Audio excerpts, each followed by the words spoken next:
the African Leadership Group, the Nigerian Leadership Series. My name is Ighodalo. I hope you can all hear me, and perhaps you can all see me. You may not be able to see me very well, but here I am today at the African Leadership Group, the Nigerian Leadership Series, coming up with another one of our programs. Today, the African Leadership Group is committed to leadership in Africa, not just in Nigeria, and we're determined to, number one, emancipate the African continent. Number two, show leadership for Africans in diaspora, including the dark-skinned Americans, okay, who were taken away from Africa and became Americans, and make room for them to cooperate with Africans on the continent. So let's call them Africans off the continent with Africans on the continent, okay? And then number three, also to make a way for Africans off the continent in diaspora to be able to come back to Africa and build or rebuild Africa, as it were. And then taking the leadership series to each country. So the Nigerian leadership series, the South African leadership series, the Ghanaian leadership series, and so on and so forth.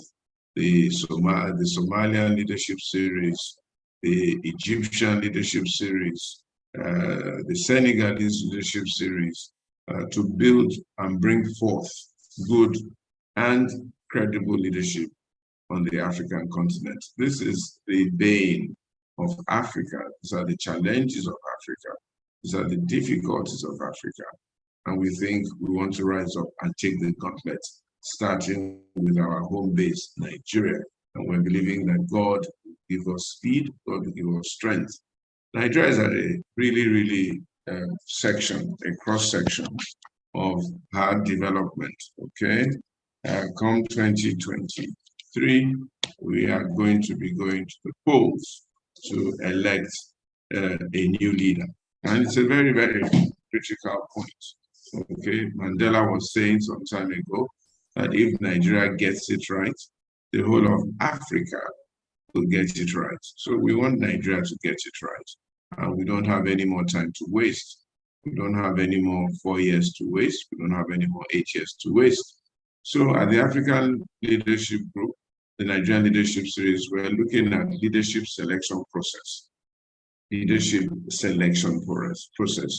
What do we need to do, and how do we evaluate the present crop of people that have presented themselves for the leadership of Africa's largest economy and Africa's largest population? It is reputed that 1 out of every 4 dark-skinned person is a Nigerian, population of about 210 million people. It is not a joke, and Nigerians are everywhere in the world, doing great things. I saw a list of Nigerians who've done really great things in America, in Europe, here and there, everywhere. Great discoveries, leading institutions, and leading well.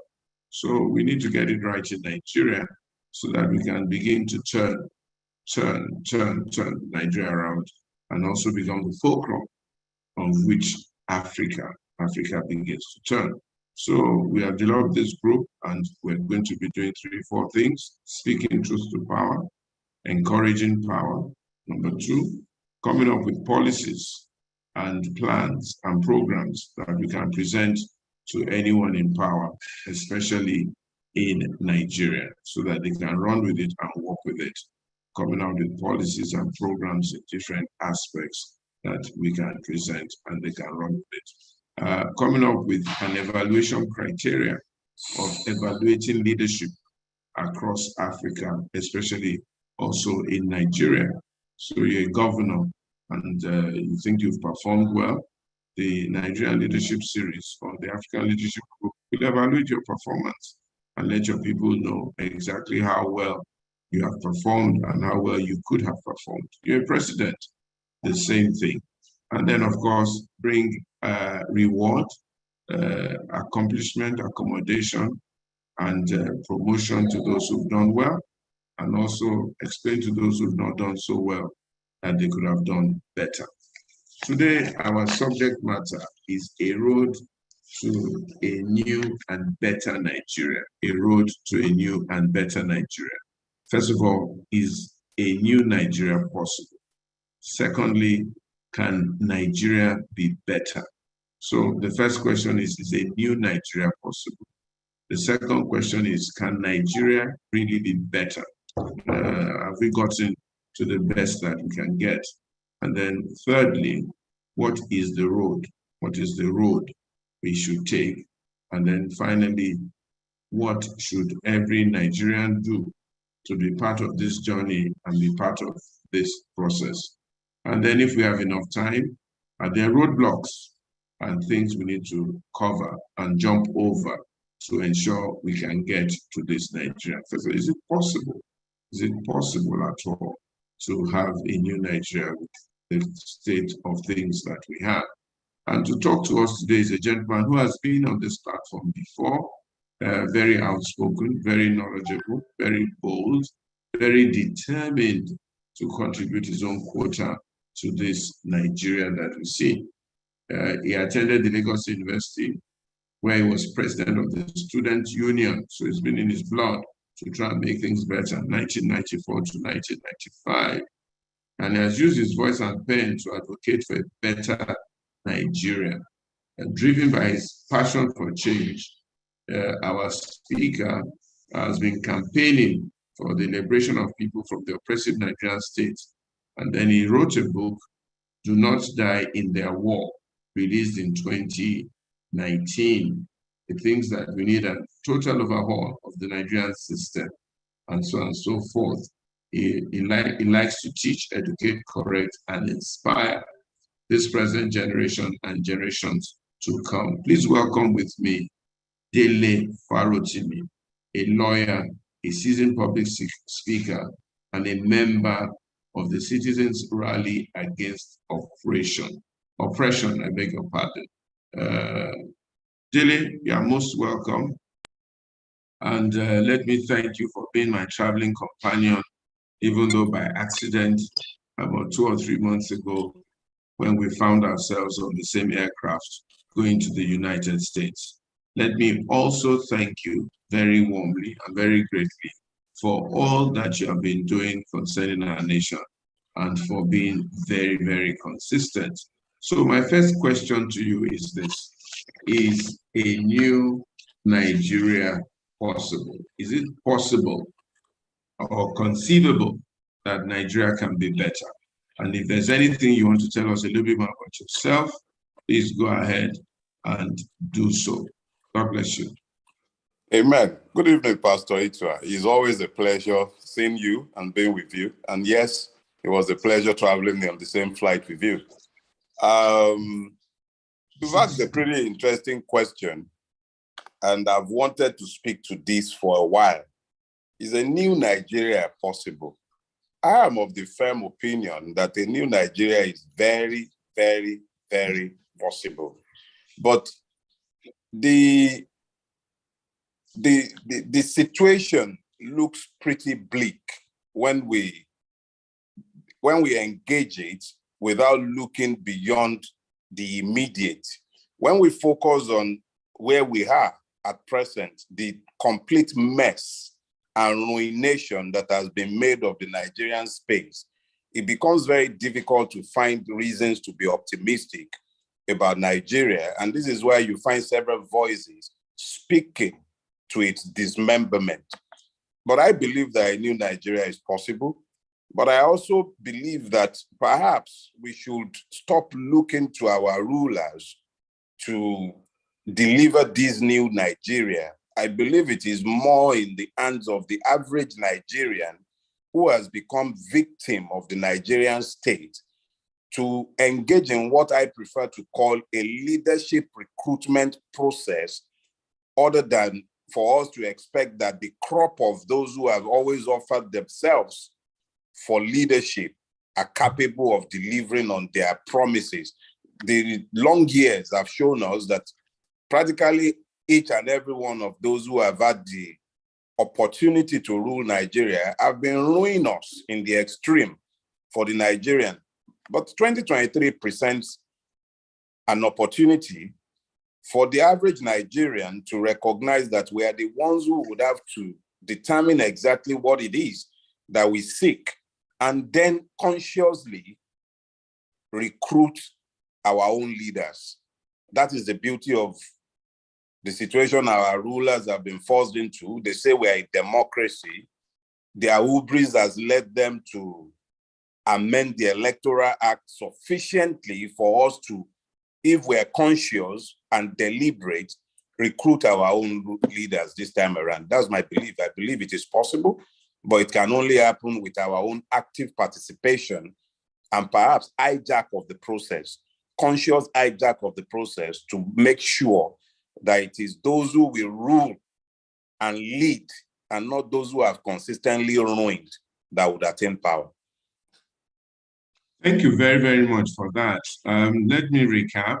What you're saying is that you do believe that a new Nigeria is possible, a better Nigeria is possible, but the essence is those who will rule and lead, not those who will ruin Nigeria. So we should have a leadership recruitment process. Now we have about 15 parties, or 15 or 16 presidential aspirants who have offered themselves for leadership in 2023. I have 2-3 questions to ask you. Have we not lost the plot to actually have been part of that process of the selection of these 15 or 16? A lot of them emerged from different kinds of processes. There have been rumors of buying of delegates, exchange of money, sole candidatures, people just hijacking and taking over processes and presenting themselves. Even one or two of the parties now, the ESCOs and the chairmen and the presidential candidates and gubernatorial candidates are quarreling all over the place, and a few court cases. So how much input did the average Nigerian have in the choice of these 16? That's question number one. Question number two is, what criteria do we need? What kind of people do we need to lead us? And among these 16, I don't know how many of them you know, and if you've studied them, is there any of them at all that has any of the criteria? So it's in part A, part B. Part A, what's the criteria? What kind of persons do we need? Okay, so that the people out there can hear you and know. And then one of the things we're doing also is doing an evaluation of all the 16 at some stage to see if they fit into the leadership criteria that we think. Be nice to hear what yours is. And if any at all of the 16 may fit into that position. Let me leave it at those two for now so that you can get into the meat of it.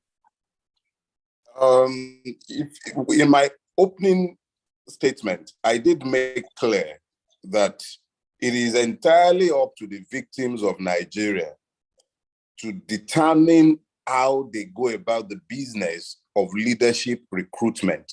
This is essentially because the system itself is not designed to deliver leaders. It is designed to deliver those who will preserve the unjust system that has assured that the Nigerian space is essentially a slave plantation, and the Nigerian is anything but a citizen. It might be an indigent, it might be a serf, it might be many things, but the one thing the Nigerian isn't is a citizen. So if we, understanding clearly the objective realities of our existence as Nigerians, deliberately go about the business of identifying what kind of leadership we seek, which should be a function of a recognition of where we are. If we understand where we are, it then becomes easier to determine where we want to go, because even the question itself, this total thematic preoccupation of today's talk, you're talking about road to a new and then a better Nigeria. The fact that we need to find a way to a new and better Nigeria is suggestive of the realization of the fact that the whole Nigeria is not desirable. I would say it's completely decadent, and Buhari has damaged it beyond repair. The second is that where we are is certainly to be deprecated in the extreme, which is why we are seeking a better space. Now, when you look at the process of emergence of candidates, as you have pointed out, you see very quickly that the last consideration of those who have thrown up these candidates are the electorates. Our will has been somewhat discounted. It does not appear to matter, and it appears to be pretty easy to trade and buy, as they have always bought amongst themselves. And then you see all kinds of candidates emerging through this flawed process. But when you focus on that process without looking to the larger society within which the system itself has been entrenched, and that system has produced the ruiners of Nigeria, you find very quickly that short of, I like to use the word revolution, but I have discovered that it is very difficult to place that word in context without evoking images of bloodshed and violence. But the truth is that anything that leads to a turnaround is revolutionary in nature.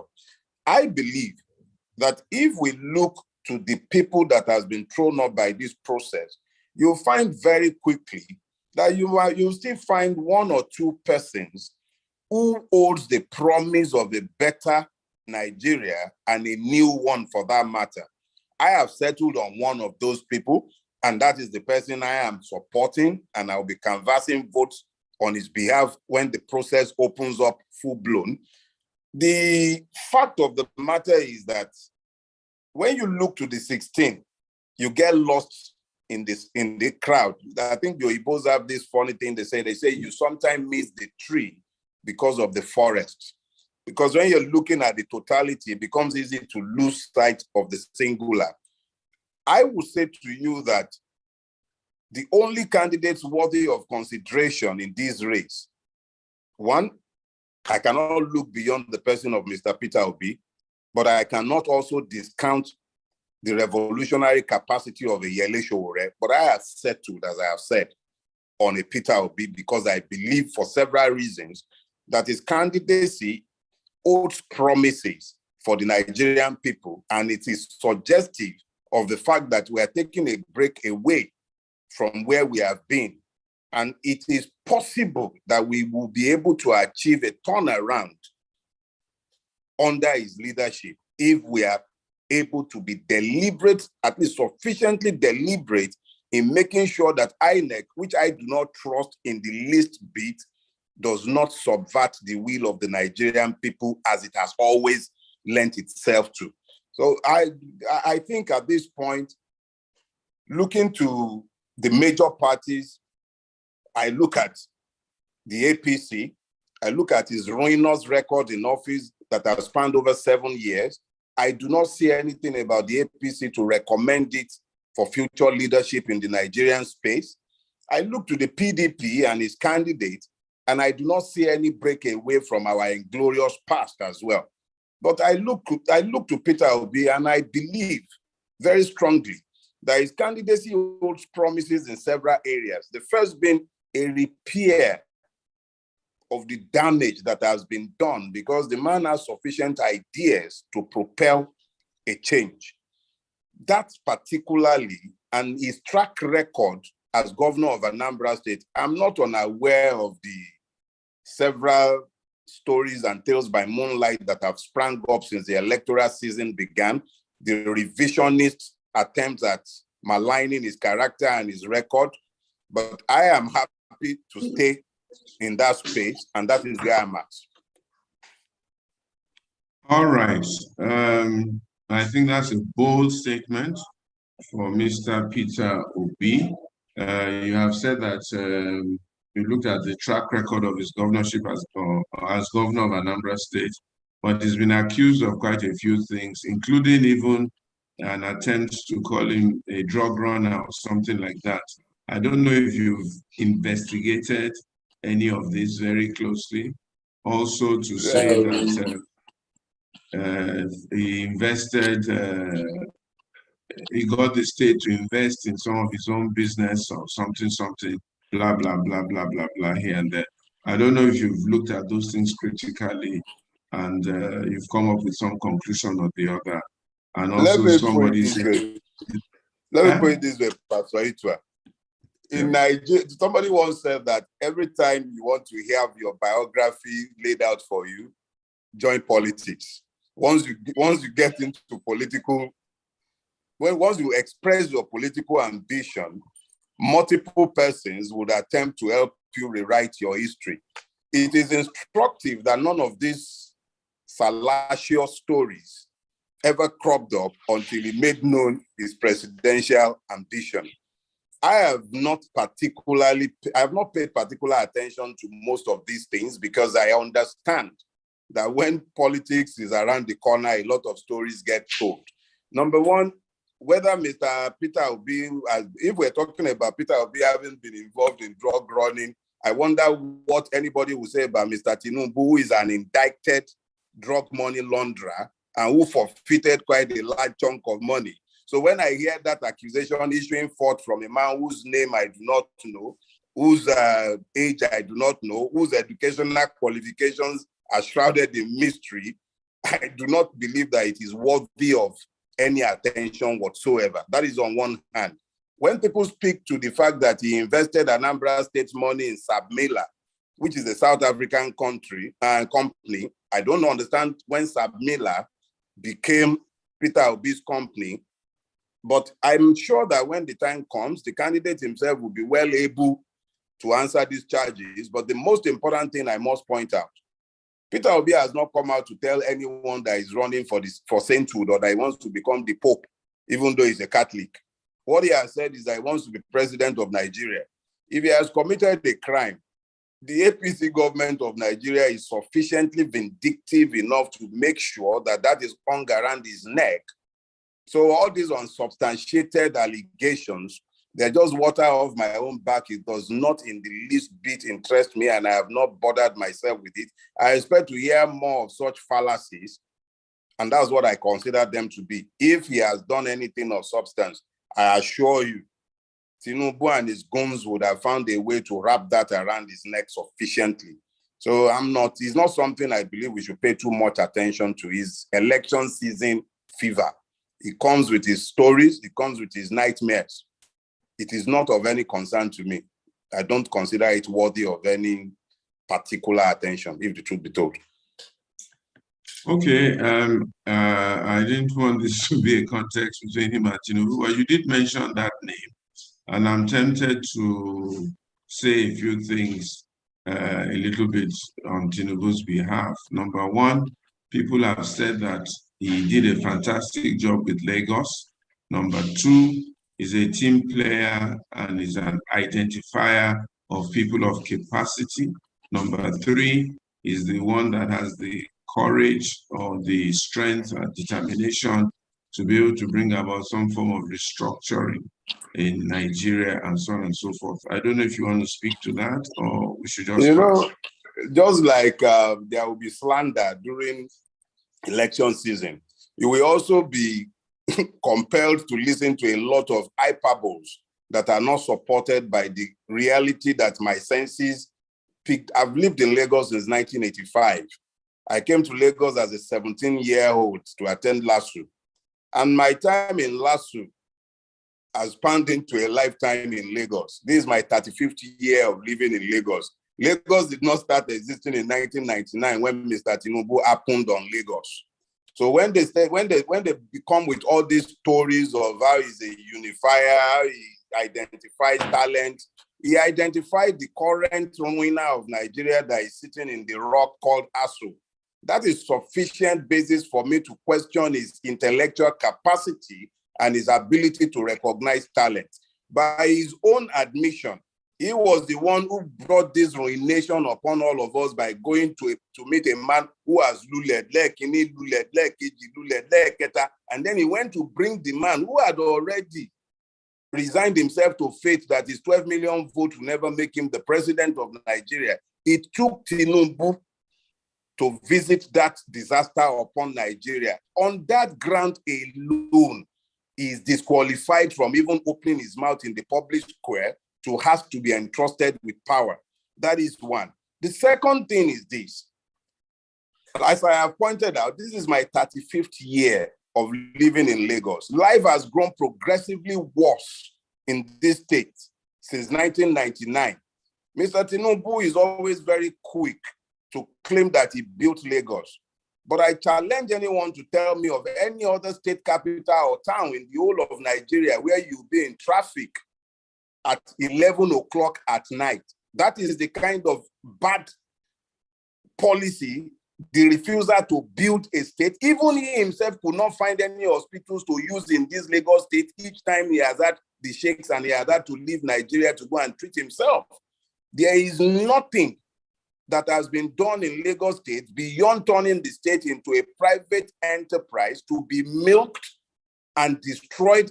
And it is even baffling that the constant repetition of the lies and myths and illusions of a Tinubu leadership has led people to the point where they can no longer differentiate between the lies and the obvious facts that stares them in the face on a daily basis. The Lekki-Epe Expressway is a good case and a good point from where to point at the failures of Tinubu's rulership. One,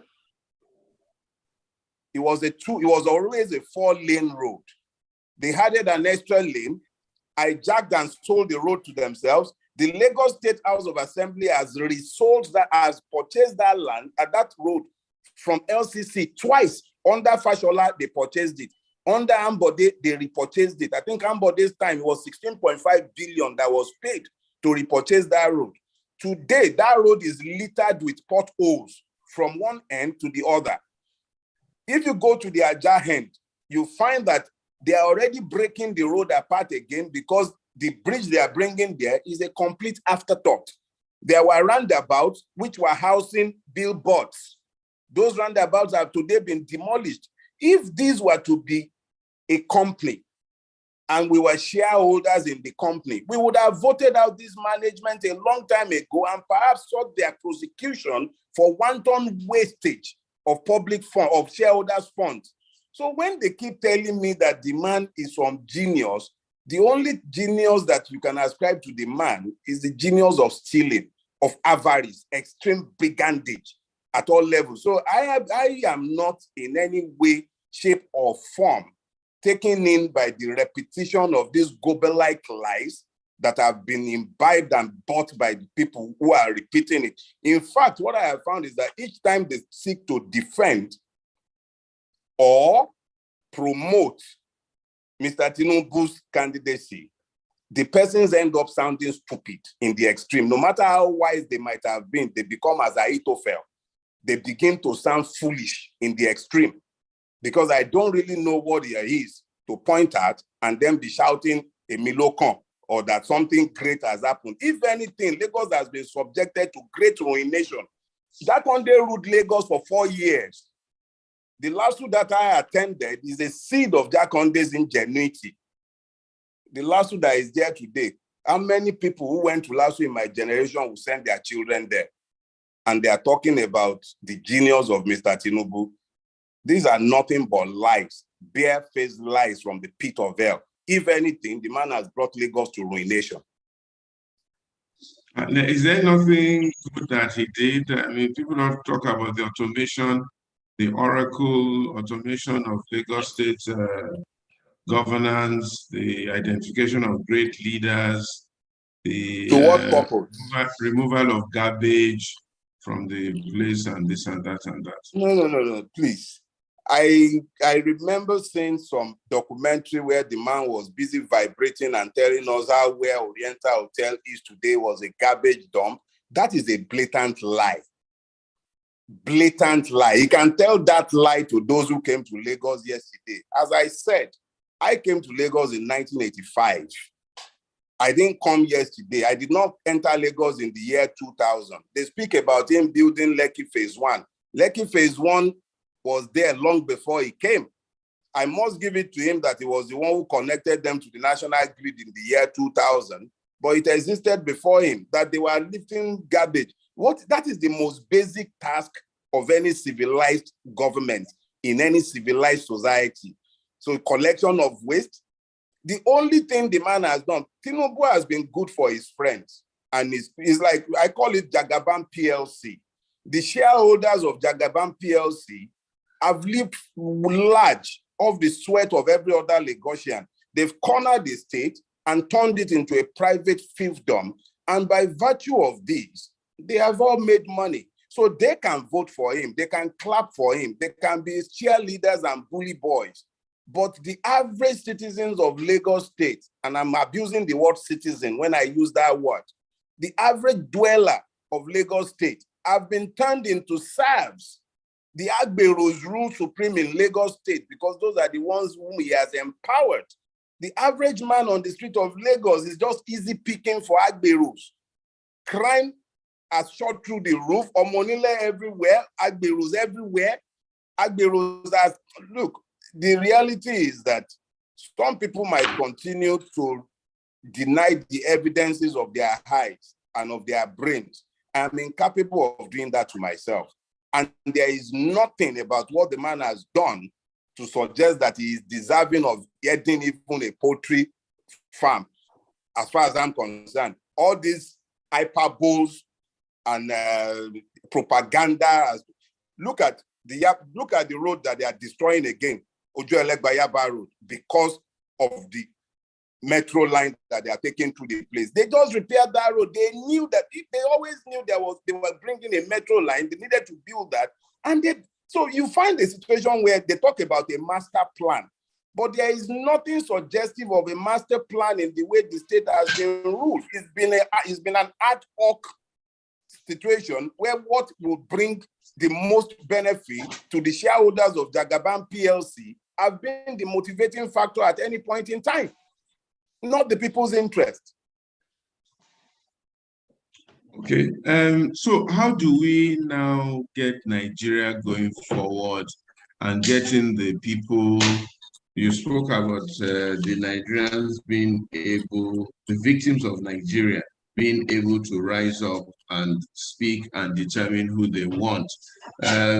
When you have a lot of them who are largely illiterate, 20-something million people out of school, almost 80-something or 70-something% of the population don't know left from right, especially the rural population. How are we going to motivate them and encourage them and let them know how they can rise up and stop being victims and decide on these roads to a new Nigeria? What do you think can be done to encourage them or to make this possible? Unfortunately for Nigerians, particularly over the last 20 years or thereabout, there has been a conscious weaponization of ignorance and then poverty. These has preconditioned the Nigerian to accept all kinds of lies, not to interrogate the issues and to settle for primordial sentiments when they need to take key decisions. However, what I have found is that in the last 2 to 3 months, particularly in the immediate aftermath of EndSARS, the Nigerian youth have grown pretty much, a lot more conscious than they have ever been. And they have become more energized and involved. In their being energized and involved, they have also taken on the task of educating those who are within their sphere of influence. This, of course, must be accelerated, and this, of course, must proliferate. We must have more of these engagements. And I am confident that, my people have a proverb in Yoruba land. They say, until suffering has been sufficiently democratized, it is next to impossible for you to find a corporate solution. The 7.5 years of Buhari's misrule of Nigeria has been very, very good in training the Nigerian to look before they leap. The major sufferers and victims of the Buhari years have been those who really, really considered him their kids and kin. The people of Kankara are Fulanis. The people of Katsina are largely Fulanis. Zamfara is evenly split. In fact, once upon a time, we would never have known that there was anything called Hausa and then Fulani on one side. We used to think of them as one. What you find today is that the years of Buhari's misrule has sufficiently mobilized the people to the point where they are beginning to understand that they must look beyond tribe. They must look beyond religion. They must find the common purposes. And when you look across Nigeria, you find quickly that the same things that afflicts the Fulani afflicts the Igbo. It afflicts the Ijaw, it afflicts the Yoruba, it afflicts the people of the Efik, the Edo. There is a community of suffering that has come to unite Nigerians like never before. Once upon a time, it used to be that when your kinsman is the president, you gain some level of succor, or so they used to think. But now, you have a situation where suffering has been sufficiently democratized in Nigeria. So yes, we still have a lot of work to do. We still need to engage with our people, especially those who have the capacity to reach out to them. The young people, they must talk to their folks. They must go back to their peers. But we are better today than where we were in 2019. In 2019, in 2015, 2011, and the past elections, primordial sentiments went a long way in guiding the choices that people made. I am sure you still have elements of that working this time around, but it is not the same any longer. Nigerians have been sufficiently traumatized under Buhari that I believe they have learned a lot more than they used to. So we would have situations where a few will still vote based on is my tribesman or we're from the same religious background, but the opportunities that exist in 2023 for a turnaround are much better than they have ever been. Yes, we have work to do and we should. We can't take anything for granted, but it's not the way it used to be. This election is going to be different. Okay, so what's going to make this election different? For example, let me give you one or two things that has been flying around. Number one, Obi, as it were, mainly social media, and who is on social media is not a grassroots person as such. Number two, no structure. He has no structure, blah, blah, blah. Number three, no, the North would probably not vote for an Igbo man, and there's no obvious penetration strategy of reaching out to the people in the North and getting them to sort of like support him. Do you have any opinion on this, or rather not comment on it? It is actually quite interesting that those who started the story of Obi has no structure are the ones who are the most scared of Obi's candidacy today. Yes, it does not have the kind of structure, because when they are talking about structure, they are talking about their MC Mushroom picking, the MC Oluomos of this world, those who carry guns and begin to go around to steal ballot papers and strong gun people. He probably, he is famous for saying he's not giving shishi. So when you have a politician coming out to say, I know they give shishi, it is very easy for them to say he does not have structure. But it's very interesting that the same Obi who does not have structure is the one on behalf of whom you're having spontaneous rallies across the length and breadth of Nigeria, self-financed by those who are trooping out in their numbers for him. If you have 10 people trooping out for Emilokon or Atiku, it will be because they have bought at least 8 of them at a minimum. So when we are talking structures, let's be careful that perhaps this is time when Nigeria will learn that structure is only ever about the people. The people have always been discounted in Nigeria. Our opinions have never really mattered to the rulers or ruiners of Nigeria. But for once, as I said before, this is a leadership recruitment process. The Nigerian people have by themselves decided that they are going to recruit their next president, and they have taken it upon themselves. And you can see it across the length and breadth of Nigeria, not only in the Southwest. In fact, the place where you will find the least demonstration of support for Obi, at least public demonstration, is in the Southeast, where the man himself comes from. In the North, Nasarawa State had a massive rally on the street. The El Rufai had to ban public procession to stop the one that was planned by supporters in Kaduna. I have no doubt in my mind that Obi has caught the imagination of young Nigerians. I said in one intervention recently that Nigeria has become a very hopeless place. The nature of human spirit is that we must have hope in our spirits for us to get up in the morning and be able to face the day and to believe that the day will be better than the one we lived yesterday. What Obi has done, and I believe it's not really him, it is us who are investing our hopes in him. But we have invested our hope in a man who appears to be different from the norm, who also has a track record of having worked in a state and demonstrably living the state better than he met it. When you see all of that in the midst of the despondency that has become the lot of Nigerians under Buhari's regime, what you find is that we've all latched on to the hope that he might somehow take us to a better place. That hope that he might take us to a better place has informed the level of unprecedented mass support that the man is enjoying. I don't expect that the traditional enemies of the Nigerian peoples would fold their hands. They would, of course, bring the kind of slander and the lies and the hyperboles and everything, but it is up to those of us who believe in the hope carried by Peter Obi to go out there, convince the others who might still be skeptical, convince those who have given up hope in the Nigerian process, because if you look at the last election, out of a voting population of, I believe, 86 million or there, but I know it's above 81 million, I was told. You had only 27 million people voting. That is suggestive of a people who have given up on a system.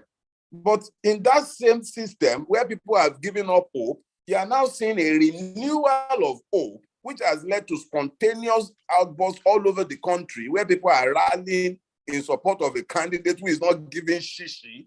That is suggestive of the fact that there is something new about to happen. The Nigerian state has a young population. The bulk of the voters in Nigeria today, they might not all be on Twitter or Facebook or Instagram, but a bulk of them are sufficiently educated and are involved in this process. It will actually shock the traditional politicians such as the Milokon and Atiku. I believe they will be sufficiently shocked in the coming election. It was Peter Side, the gentleman who started Stanbic. I listened to him a few months ago, and he was giving a statistical breakdown of the Nigerian voting population. And then they did an opinion poll where almost 60% of Nigerians were making clear that they are tired of the traditional parties, the PDP and the APC. All this tells us that 2023 is shaping up to be a different scenario entirely. We will see what will happen in 2023, but I believe that we are on the cusp of something different. And it is up to those of us who are sufficiently conscious to drag along those who are being left behind or might be left behind. But 2023 is not going to be business as usual. Something different is about to happen.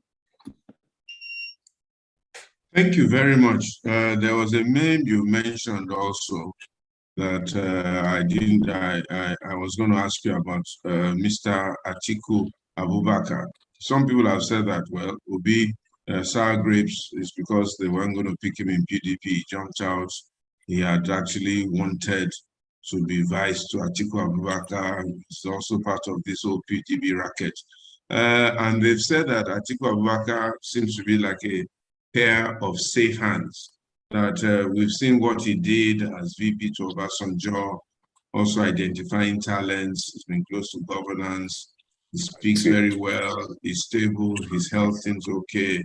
And that why don't we go to this pair of safe hands that we seem to have? What's your opinion? You see,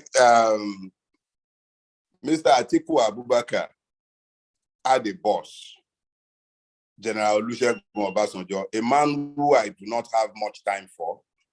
But Obasanjo did a fantastic job for all of us. He gave glowing testaments and testimonies regarding Mr. Atiku. He was particularly clear about the kleptomaniacal tendencies of Mr. Atiku. Those are Obasanjo's testimonies, not mine. He then went on to list several other attributes of Mr. Abubakar that makes it clear that he's unfit for the purpose that he's seeking.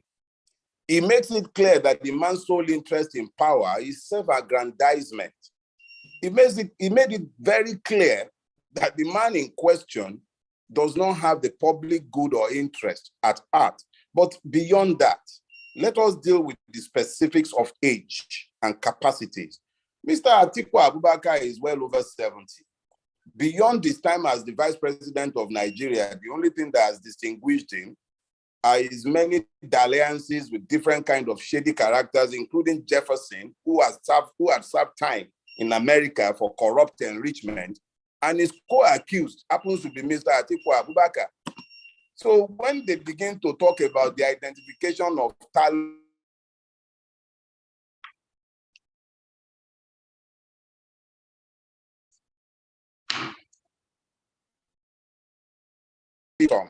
does not mean that the lie will become the truth. The lie is the lie, and the truth is the truth.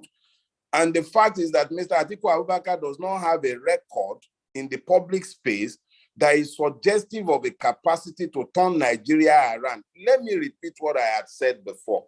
Buhari has destroyed Nigeria. It has been destroyed beyond repairs.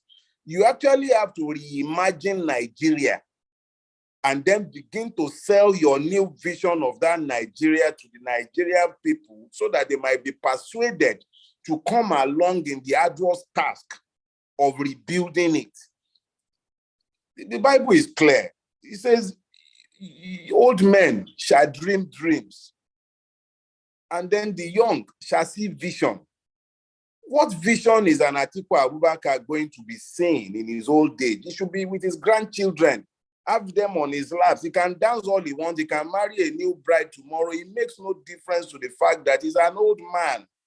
There is nothing he has done in his past that recommends him for the future that we need to be heading to. He does not even appear to have a clear understanding of just how bad things have become. And as far as I'm concerned, he is not in my consideration. I do not see, but I have said this before and I'll repeat it again. It is very good that the PDP and the APC have presented the two candidates that they have presented, because the two of them appear to be one.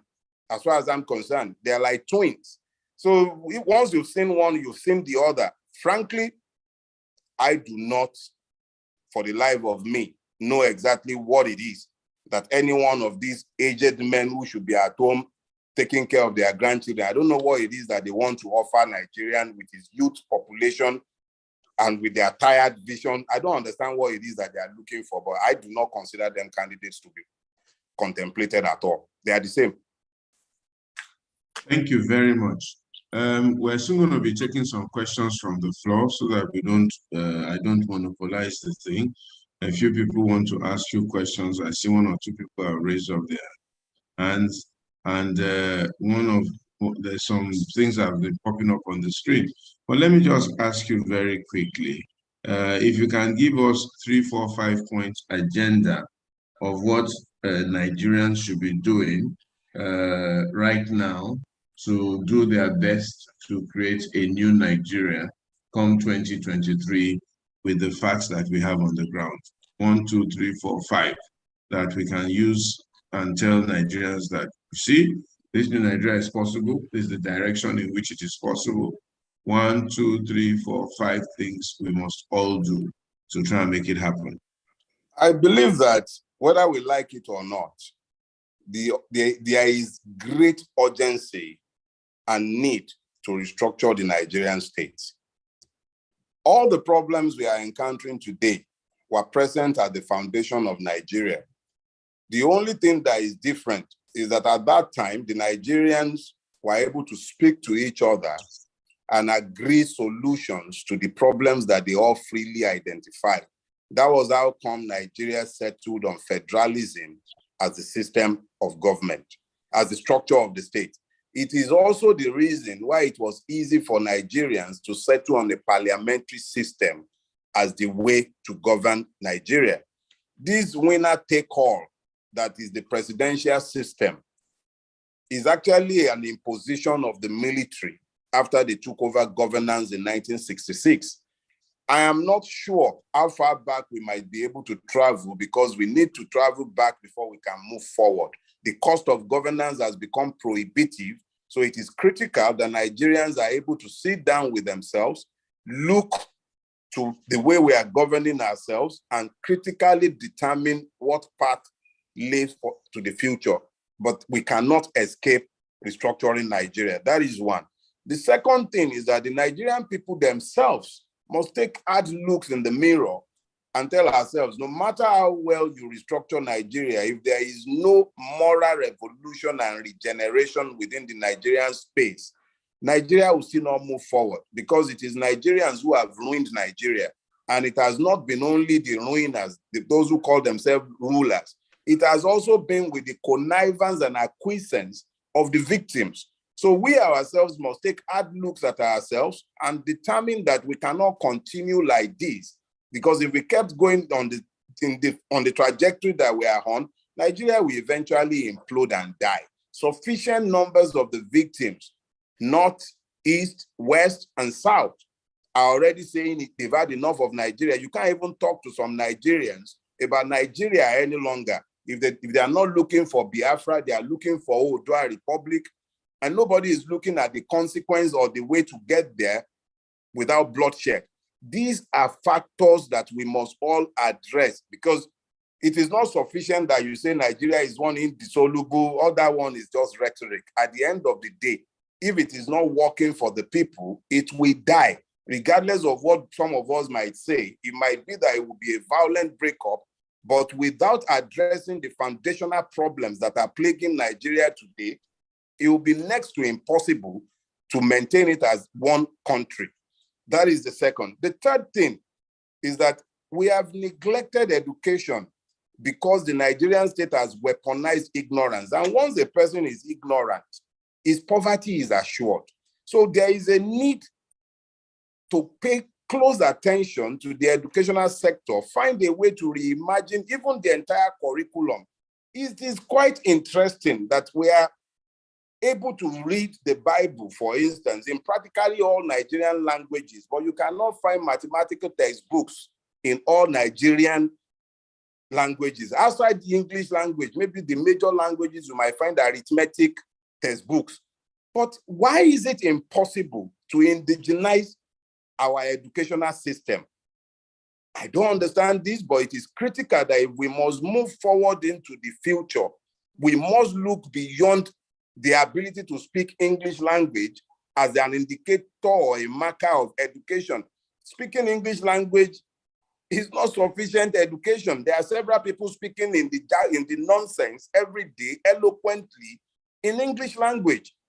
But once a person is incapable of a credit pass in mathematics, he cannot read almost any course in the university. And yet, several geniuses are being left to waste. You look at the educational sector today, it is almost impossible to find a child of the Nigerian middle class in a Nigerian university. If they cannot afford America or the UK, they are in Ghana or they are in Kenya. Some people are even taking their children for secondary schools abroad now. That is indicative of the complete collapse of the educational sector. A man has built Lagos for the last 23 years, and yet there is no healthcare facility in Lagos State that is sufficiently good enough to take care of his own health challenges. So when you look to our, in fact, there is a complete breakdown of the social order. These are things that must be addressed urgently. These are my views, but not necessarily in that order, but most importantly, restructuring, it is extremely urgent. Moral revolution, it is extremely urgent. Our educational system, extremely urgent. Then security, if I may use that as the last point. When people are perennially hungry, it becomes impossible to talk to them about obeying the law when the law does not appear to obey anything that makes life worthwhile for them. So it is critical that insecurity must be addressed. The first task of the state is the security of lives and properties. But that is one area where the Nigerian state has failed abysmally, especially in the last 7 to 10 years. It didn't start with Buhari, but it has become accelerated and aggravated under his watch. So yes, these are the issues I believe are very urgent and must be addressed. Thank you very much. Do you think, how are we going to get most of Nigerians to vote right? What sort of interaction are we going to have with them? Have you thought about that? Or do you think that it's going to be business as usual? I mean, you've sort of answered it, but let me just have you reiterate that, how we can get them to vote right this time around. I think that the traditional, if you recall, for the last 20 years or thereabout, election has been about people who call themselves our rulers hiring space in stadiums. And then when they get into this stadium, they set up speakers. They might even bring a musician to come and sing, and then the people will clap, and then everybody will go home. And then on election day, they've even evolved things they call Dibosebe. But if you paid attention to the election in, particularly, I think it was Anambra that threw up Soludo, people were turning down money. They refused to accept these incentives. That is because they were sufficiently connected to the issues, and being connected to the issues, they refused to sell their vote. I would believe that this time around, there is an urgent task for those of us who are sufficiently conscious and understand the issue. There's an urgent task for us. We should go out, speak to the people, let them understand the issues, connect them to the issues. Let them understand that the demand comes from your tribe does not necessarily mean that he's going to be able to deliver on what you need to make life tolerable. That demand comes from your religious background does not mean that he's going to be able to deliver on what you need to make life tolerable, even for your children or their children's children. So I think that because of the pivotal nature of the coming election, perhaps because of the extensive suffering that has been endured under the rule of General Buhari, the coming election is already on its own, shaping up to be completely different from anything we have had. And I am confident that it will not be business as usual. I am confident about that. I, on my own, I'll continue with my public engagement. I'll be giving as many lectures as I can. And when the ban on campaigns are lifted, I intend to be part of the Peter Obi campaign train, especially in the southwestern part of Nigeria, where I can speak the language of the people that he needs to be speaking with. I intend to be there. And I encourage each and every one of us to also be involved, because I think it was Plato or one of those Greek philosophers. He says, when the wise abandons governance, they must necessarily suffer the reign of fools. And that is what has happened to Nigerians. We must get off our high horses and get involved, or else we'll continue to see the elevation of Agberos in our society, riding roughshod over those of us who consider ourselves too wise or too elitist to be involved in politics. Great. Let's take a few questions. There are about 4 or 5 people who want to ask you questions. Kim of Africa, Please identify yourself and ask your question. Ugochukwu, Chappie, my friend and my brother Tayo Aluko. I'm sure he's out there in the UK. Maybe we'll take this 4 first and then take another 4 after that. Please go straight to the question or the comment you want to make. Everybody has just 30 seconds so that we can take as many as we can. So Kim of Africa, Ugochukwu, Chappie, and Tayo. Thank you, one after the other. Ugochukwu, go ahead. Yeah, good evening, sir, and good evening to our boss, the one I refer to as my mentor, Sir Dele Farotimi. I deeply appreciate you for the immeasurable work you are doing to ensure that Nigeria is resuscitated. Because for me, Nigeria is on life support, and we need to collectively work, put up effort. We need to collectively work to ensure we resuscitate it, because this is the only country we have. So I would like to go straight to my question. My question is, because in Southeast, the southeastern part of the country is where I see as the only, or probably the only place where Peter Obi, which is the candidate we are supporting, can get an undivided vote. So, and here we have some certain persons or great number of persons who are, who are strong in some other convictions that are partaking in civic responsibilities or civic duties like election. That is the IPOB people. How can we engage those persons?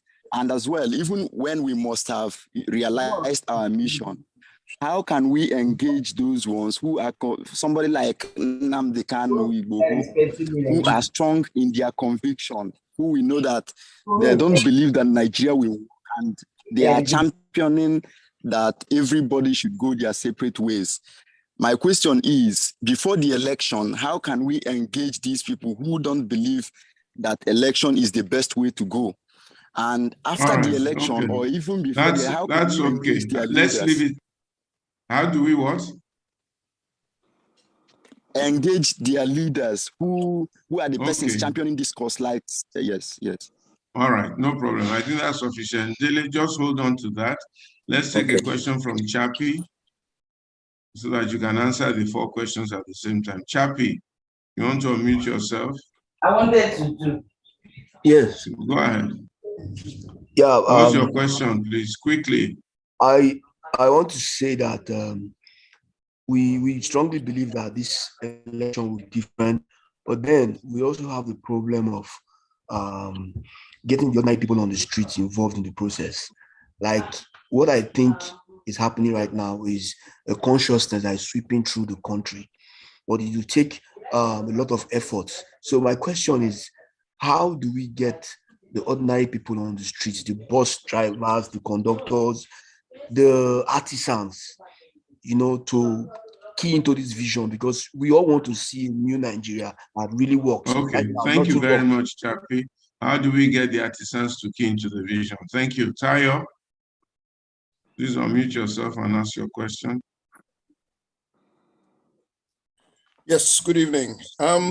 You talk of structural reform, and my understanding is that one of the biggest problems is what I have heard you very eloquently describe in the past as the fraud of the 1999 Constitution, which some people think is such a problem that, I'm talking of Ninas, for example, is such a problem that these elections are a waste of time. Even if that's not the case, presidential candidates should at least speak to that. I have heard Omoyele Sowore talk about revisiting the Constitution. I don't know what Peter Obi has said about it.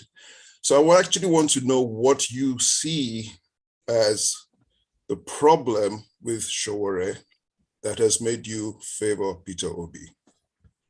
Thank you. All right. I don't know the person who had wanted to ask the question before, but maybe you should take those three questions, Dele, and then we go to the next round of Okay. four.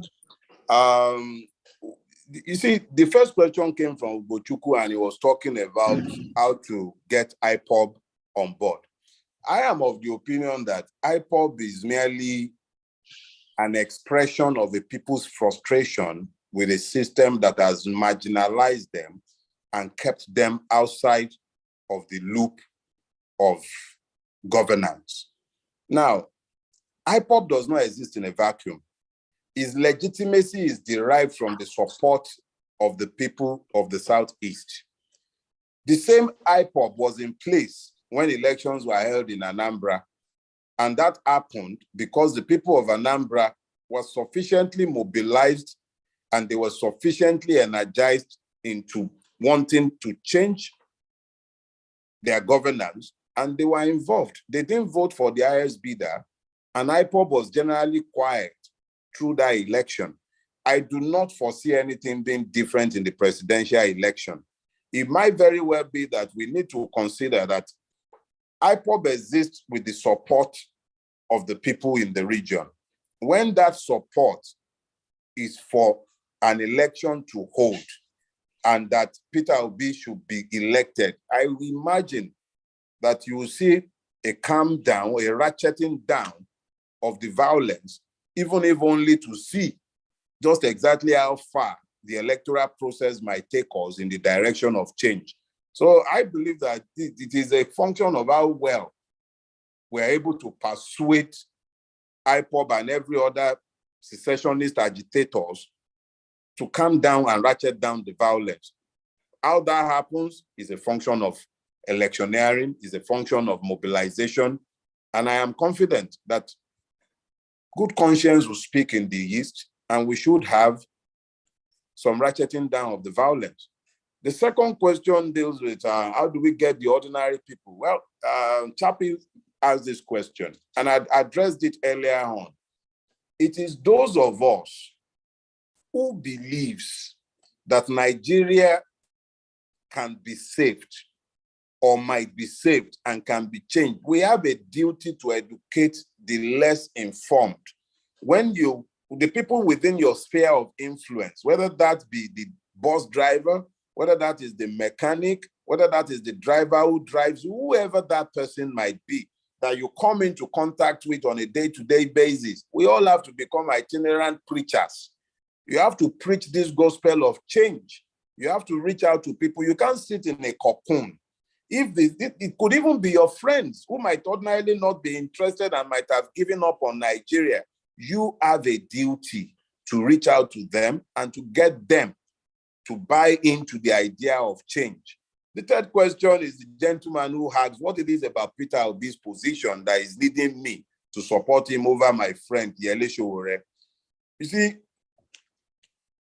we tend to have this illusion that Nigeria is a state that has citizens. It is not a state with citizens. It is actually a state made up of ethnicities. And the issue and principle of federal character did not come in as a result of Abacha's zoning arrangement. It was there in 1954. It was written into the 1960 Constitution.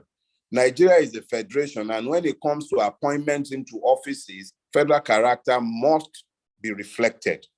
For me, and I had shared this conviction with my close circle of friends, including Dele himself, I had shared this conviction since at least 2 years back, that the next president of Nigeria must be of Igbo extraction.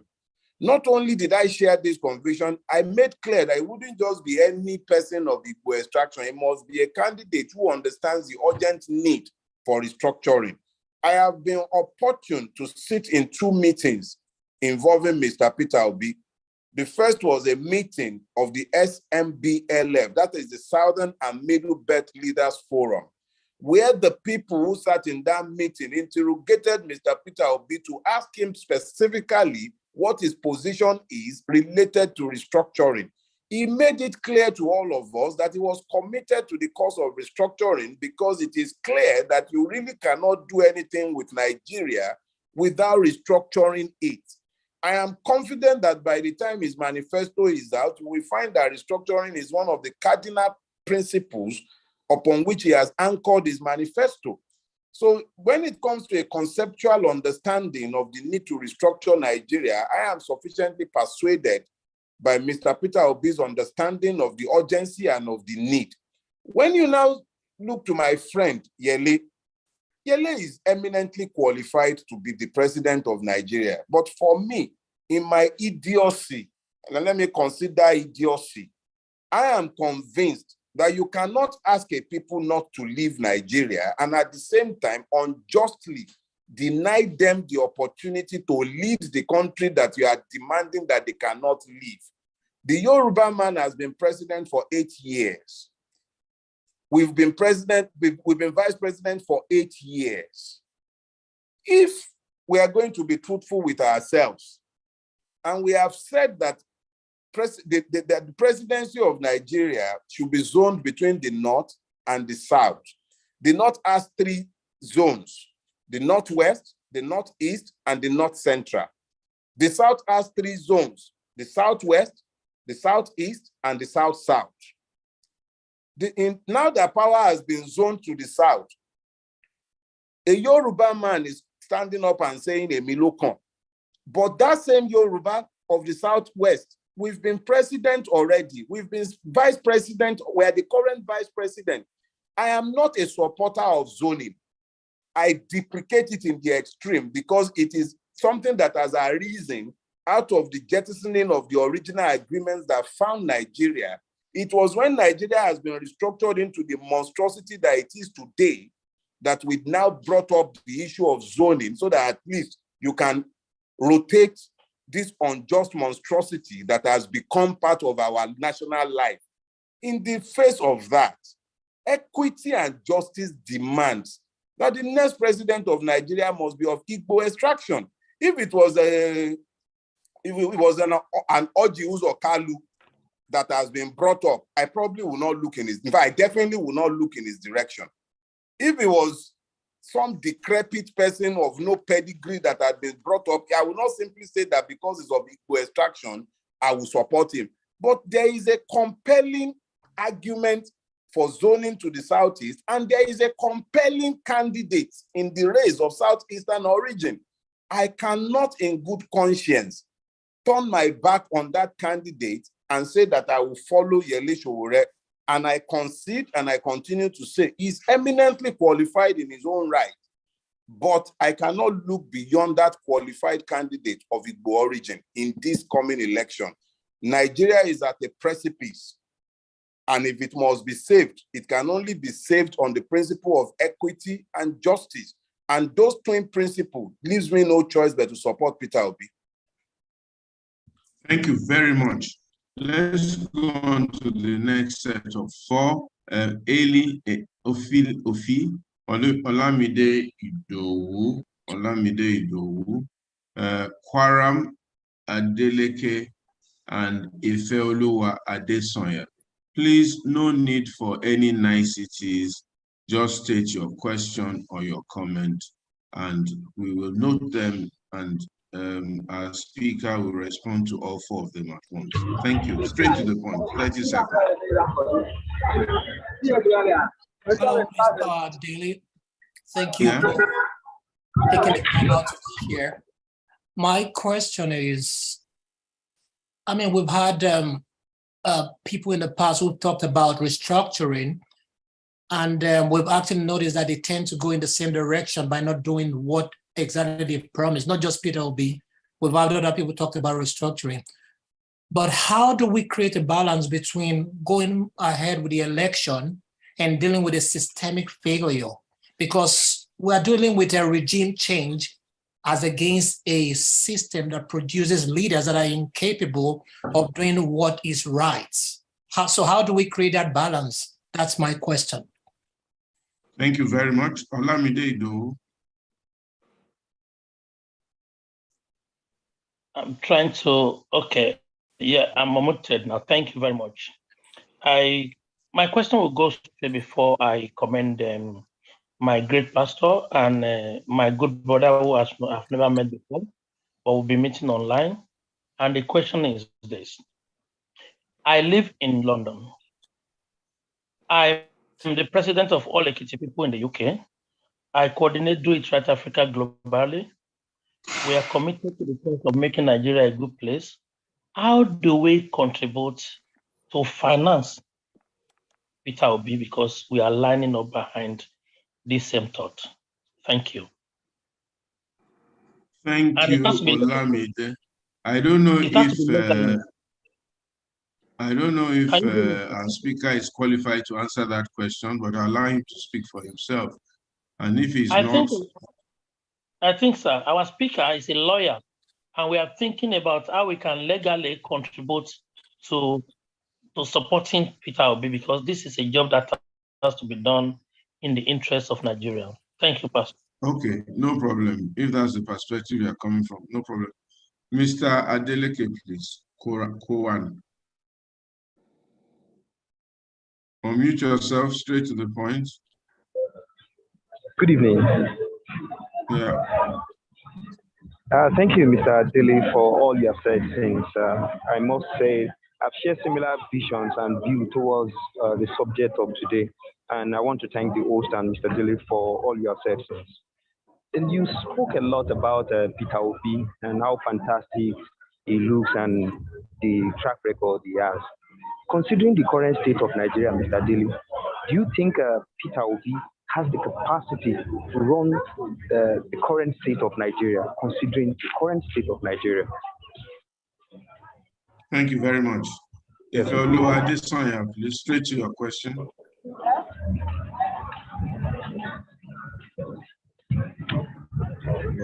Koran, please mute yourself. There's noise in your background. Okay. All right. Thank you very much. My question. Hello. Go ahead, yes. Yeah, thank you. My question is very simple. When we look at Nigerian situation, poverty is nothing that we can write off. And I think not only financial poverty or economic poverty, to put it in frame, we have poverty of knowledge in Nigeria.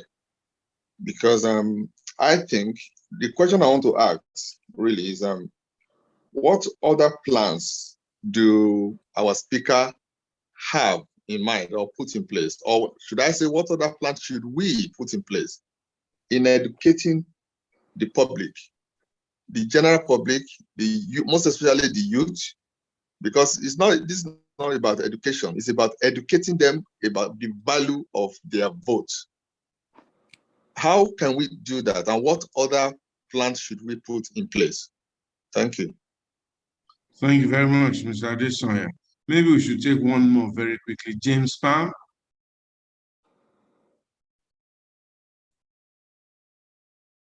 Can you unmute yourself?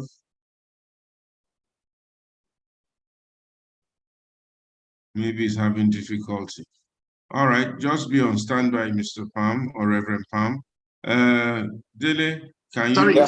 Okay, go ahead. Are you ready, Mr. Palm? Yes, I am. Thank you. Okay, go ahead. I would like to ask our guest what his opinion is regarding the suggestion by Chief Afe Babalola that Nigeria should go for an interim government.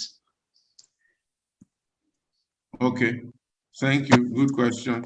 Dele, over to you, please. You have 5 questions to quickly respond. Yeah.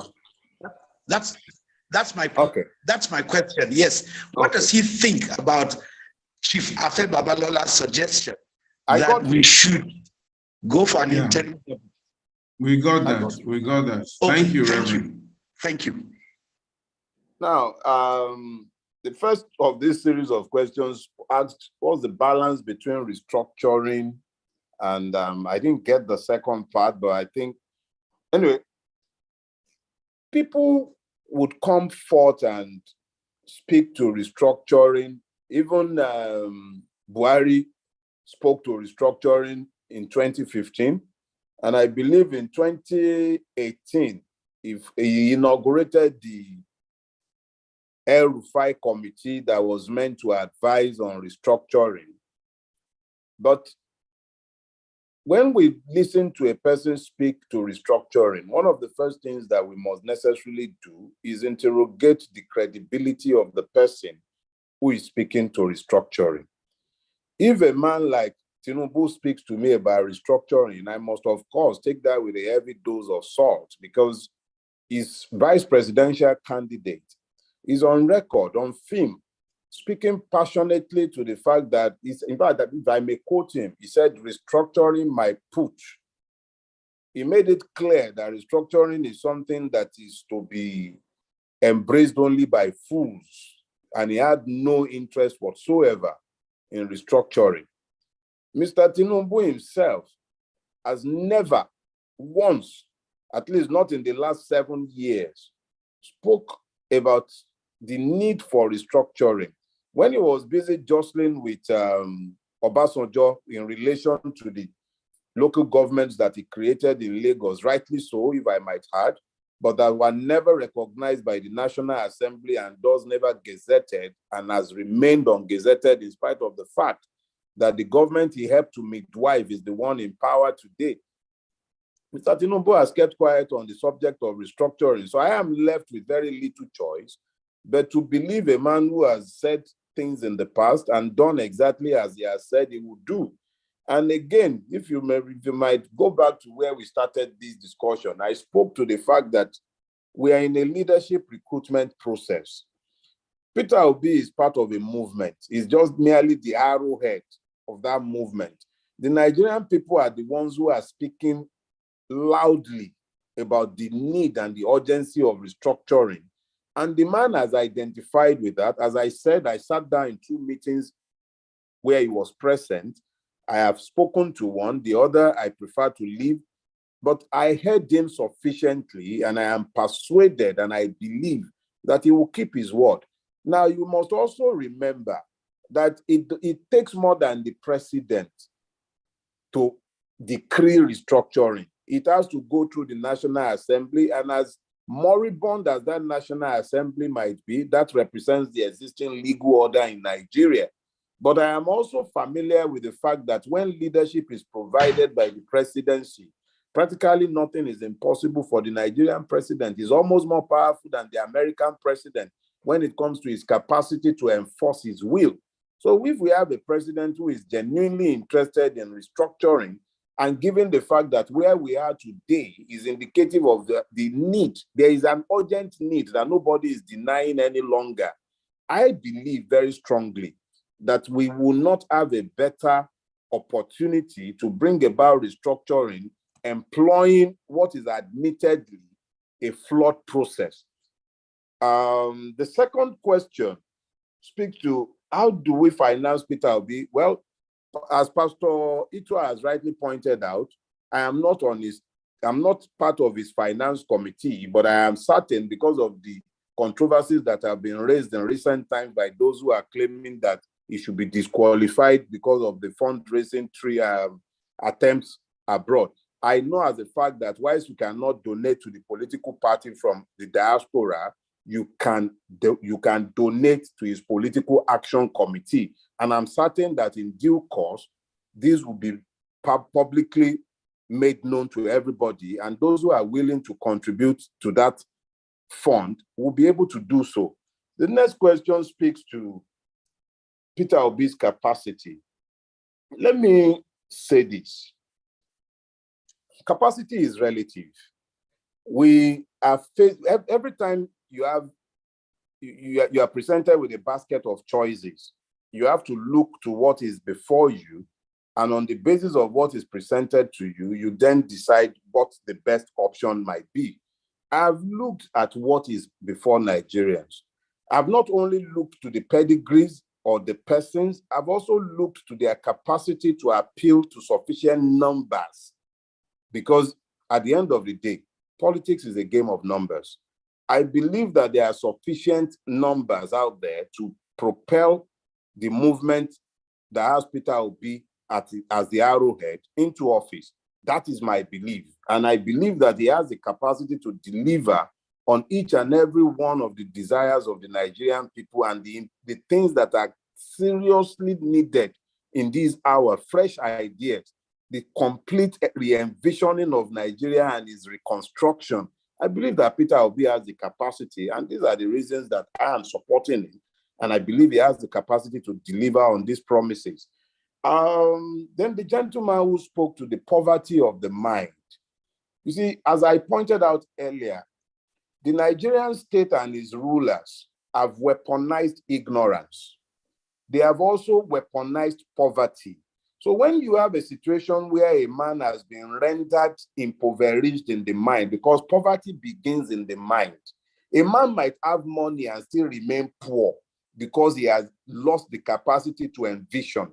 The capacity to envision is a prerequisite to poverty. As long as a man is still capable of envisioning, which is what actually makes us human, that you can close your eyes and see what does not exist as though it exists, then you cannot be poor, because that is when you can think up ways of creating value. You can't create value if you cannot think, if you cannot envision, if you cannot imagine. Our imagination is the seat of our ingenuity. But what has been done is that the Nigerian has been impoverished in his mind. He has been focused on survival. They have focused his attention completely on what he will eat next. They have focused his attention on surviving the insurgencies that are raging all over Nigeria. So when you see all of these things that have been thrown at the Nigerian that makes it impossible for him, you then realize that the only antidote is hope. Peter Obi has brought that hope. What we now need to do is to reach out to the Nigerian people, those people that are ordinarily left out, the youth, those who are badly educated, miseducated, or uneducated at all. We must reach out to them. That they are uneducated does not mean that they are not able to feel the pain of their Nigerian existence. Connect the dots for them. Help them to understand the need to be involved. Help them to understand the need to look beyond, oh, he's my tribesman. That is your tribesman does not necessarily mean that he is going to make a better president to bring you out of the mess you are in. These are the things that we must connect for our people. So yes, we must engage with them. We must do so in the understanding that poverty has been unleashed against them, just as ignorance has equally been unleashed against them. But it is up to those of us who believe that we know to reach out to them and to then teach them the way to come out of the mess. The last one is the one raised by the pastor. He asked the question about my opinion related to Chief Abel Babalola's suggestion of an interim government.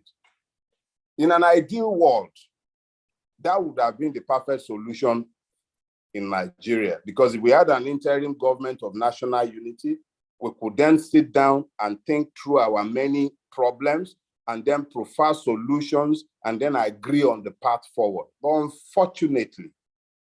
unfortunately, Chief Abel Babalola's suggestion is unworkable without a suspension of the current legal order. Decree 24 of 1999 is a fraudulent document foisted on Nigerians by the military.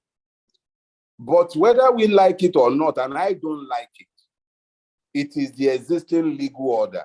In the absence of a coup that suspends that constitution, you cannot have an interim national government because there will be no legal basis for it to exist.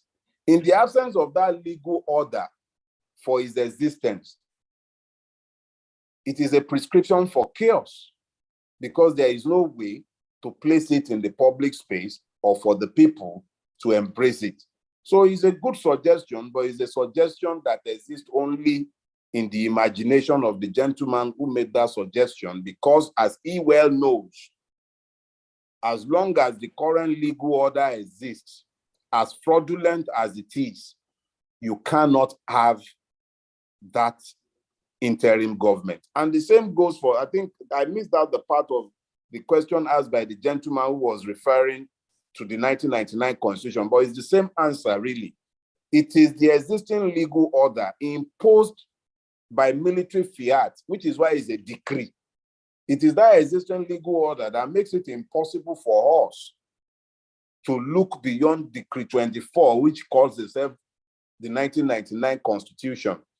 The only thing that might happen is that when we come to a point where the Nigerian people are sufficiently mobilized to begin a campaign of perhaps a campaign of civil disobedience, to then demand that we must have a legal order that flows from the people themselves. Maybe when we come to that point, perhaps let me not even begin hypothetical situations now, but the reality is that as much as we might dislike it, and I hate it, you cannot look beyond that fraudulent decree as of today. Okay, jolly good. Thank you very, very much. Let's take another set of questions.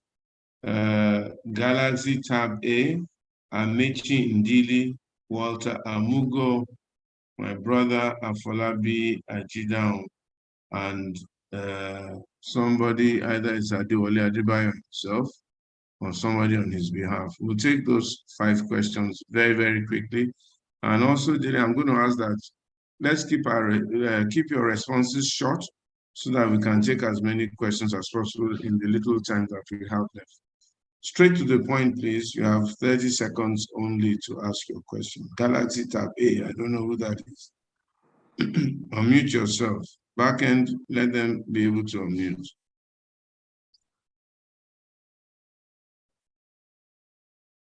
Walter Amugo.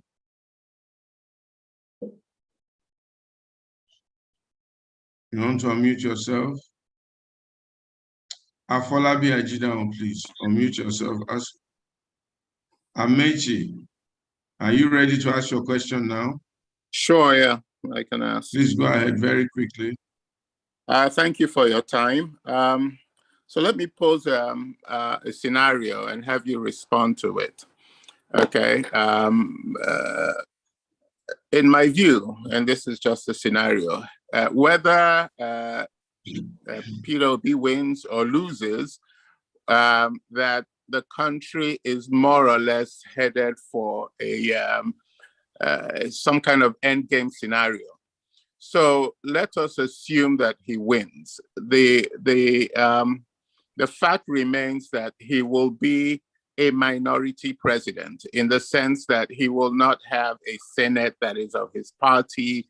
He will not, so he will be, to all intents and purposes, a lame duck. So restructuring then becomes a virtual.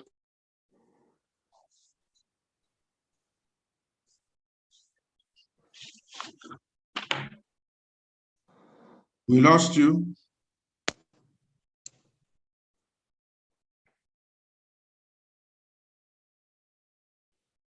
Amici, we lost you.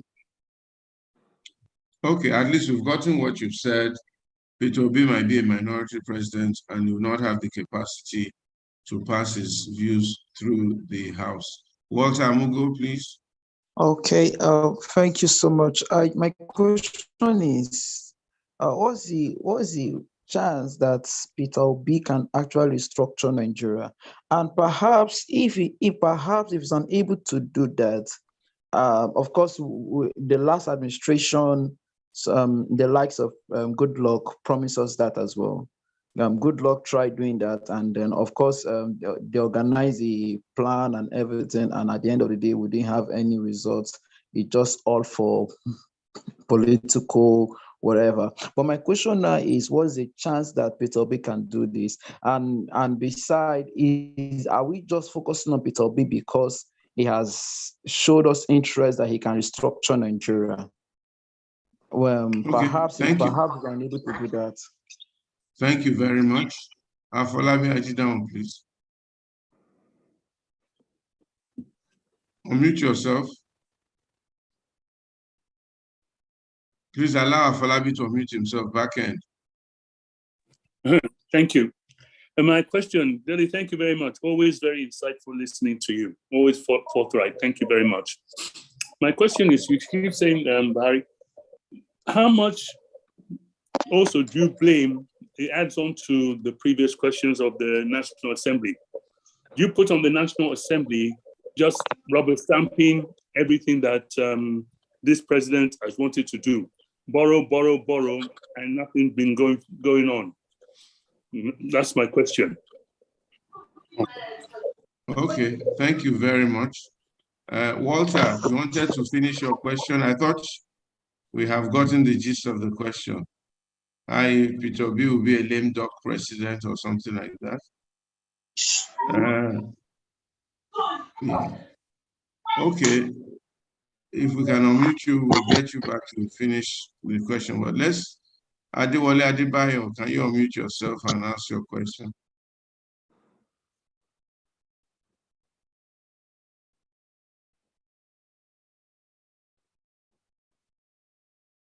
Adewale Adebayo, back end, please pay attention.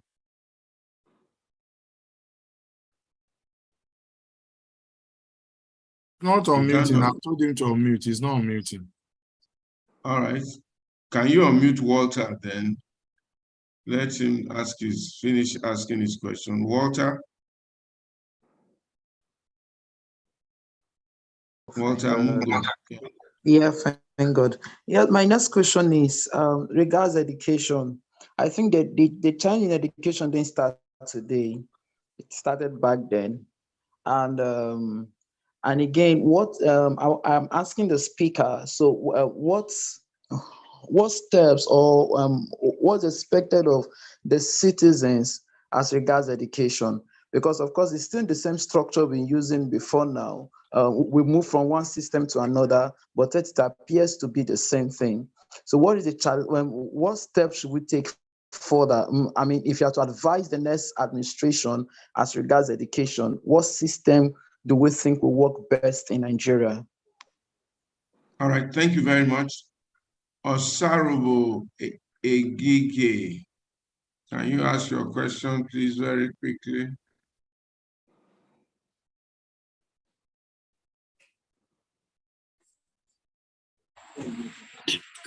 I greet everyone in the house.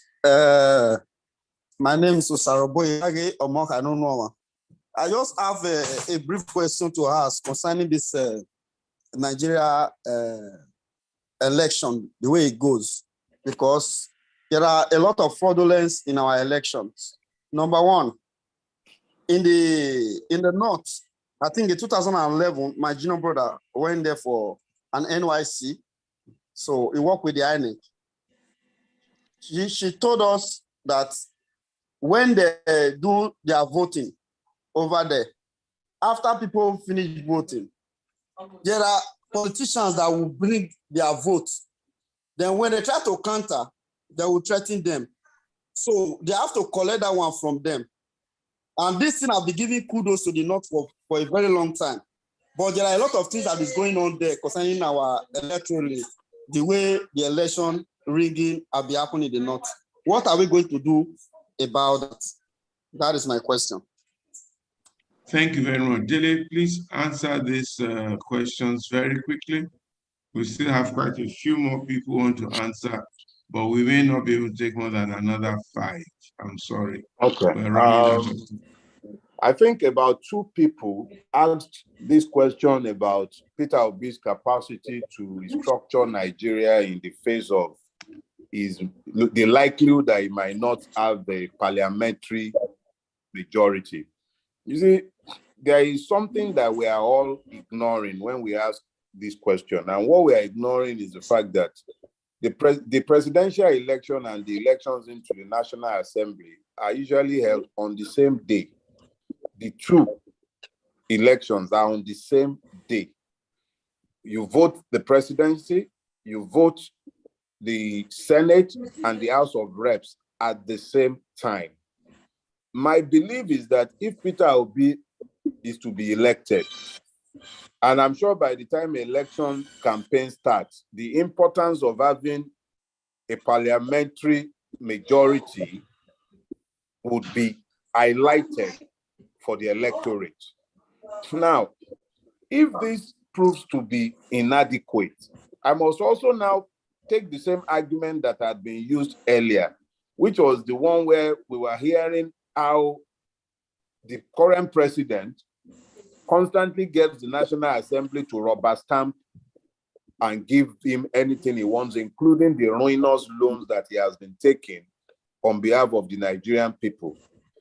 I need us all to equally pay close attention to the fact that the need for restructuring appears to have become sufficiently acknowledged across the length and breadth of Nigeria, even though I must quickly point out that it has meant different things to different parts.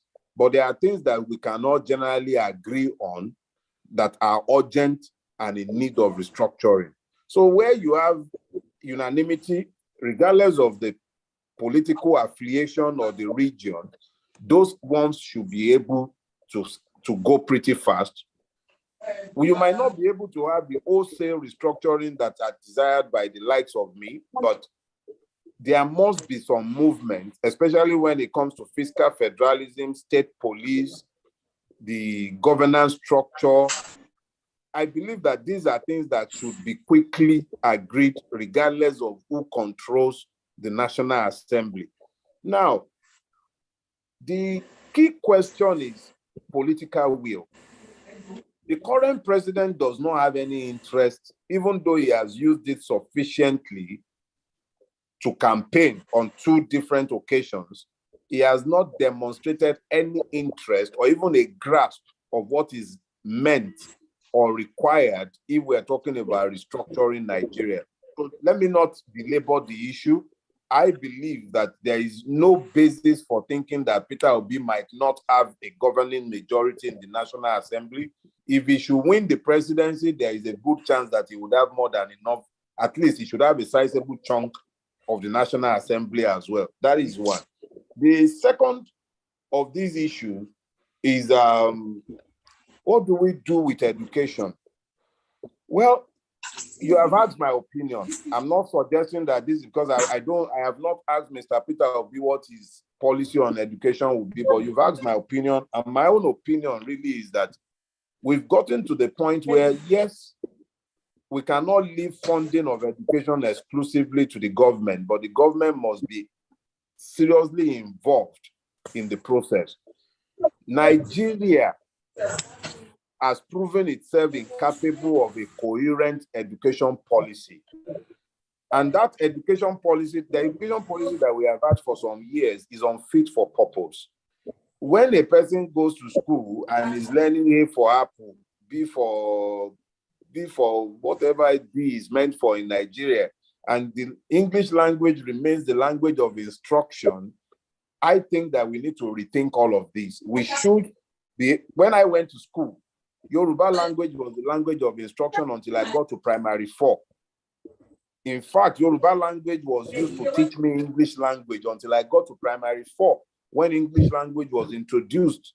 So I believe that there is a need to revisit. There are people who are better informed about educational policy and curriculum that should be involved, but we need to do a root and branch review of our education policy. This is my own view, and as I've said, I'm not an expert, but I see sufficient basis to begin to say that we need to do a root and branch review of our educational system. Then the gentleman spoke to the electoral fraudulence that has always attended our elections. I must quickly ask that we pay attention to the amended Electoral Act of 2022. What it does is that for the first time in Nigeria, if we, the electorate, should faithfully monitor these elections and make sure that the provisions of the Electoral Act are adhered to, we do have a chance this time around, because one, unlike in the past when the ward was the collation point for election results, what we get now is that the polling unit where you vote has become the collation point. The Electoral Act is very clear. It says that at the end of voting, the election result should be uploaded into the server, which is in the cloud. That result is known to all the party agents in the polling center, that polling booth. Unlike before, when they needed to when the electoral officer would have to take it to the ward level, which would ordinarily comprise of about 11 to 15 polling booths, and then they do the collation, which is where the wuru usually happens. The result that is taken from the polling unit disappears, and the new result comes up by the time they get to the electoral collation point at the local government level. The Electoral Act gives us a unique opportunity to see our will reflected.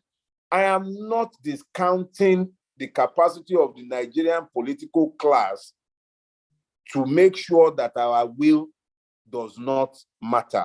I do not discount their capacity. I'm not suggesting at any level that it is El Dorado all of a sudden.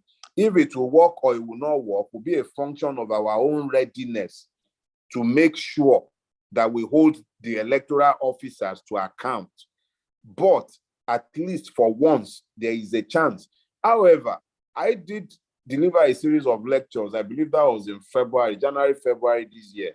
I titled it, Your PVC or Your Gun. I am not an advocate of violence, but I do know that those who make peaceful change impossible facilitates violent changes. If the capacity of the people to effect changes peacefully using the electoral process is thwarted, what you will find is the legitimization of those who are looking to change this same system that we have all agreed needs to be changed violently. At that point, they would have delegitimized voices such as mine who are preaching peace, because I will not be able to preach peace to the oppressed. So we have a last chance. That's why 2023 election is pivotal in my view. We cannot stop them from doing what they would usually do if they refuse to obey the laws and follow the process as laid down by the Electoral Act, but we shall be trying our best, and that is the law as of today. I believe I've answered all the questions asked of me so far. I think so. We'll take just the last set of questions right now. Mr. Adewale Adebayo, presidential candidate, please unmute yourself. I think we've tried very hard to unmute you. Back end, please make sure that he can unmute himself and ask the question. After that, Champ Ajose. After that, Victor Abisoye. After that, Johnson Udoko. And after that, Idi Audu. Quick, straight to the point. And after that, we will close. Thank you, everyone. Right. Adewale Adebayo, campaign team. Where are you now?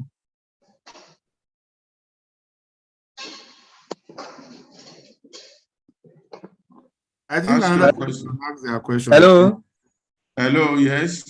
Yeah, Pastor, good evening, sir. Good evening, everyone.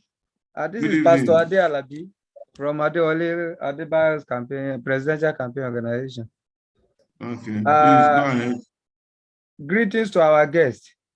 Number one question is it only Mr. Peter Obi that have agreed to restructuring among all the presidential candidates? That's number one.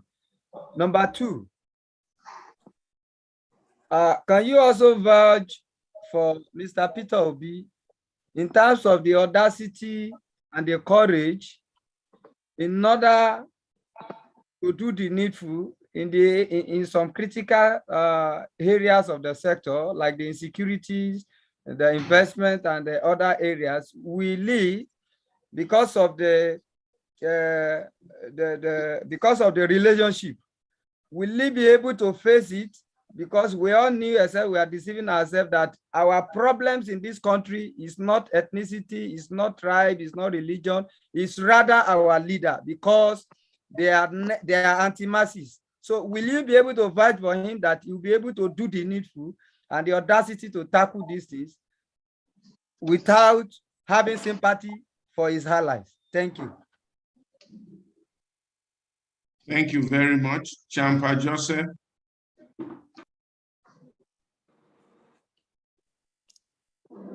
Yeah, thank you, Pastor. Mr. Dele Farotimi of school.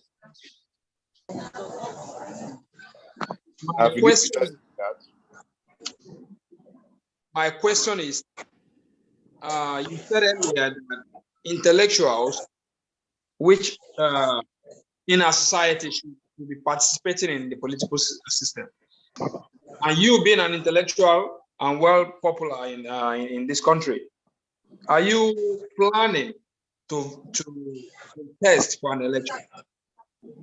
We will be seeing you contesting for an election soon. Thank you.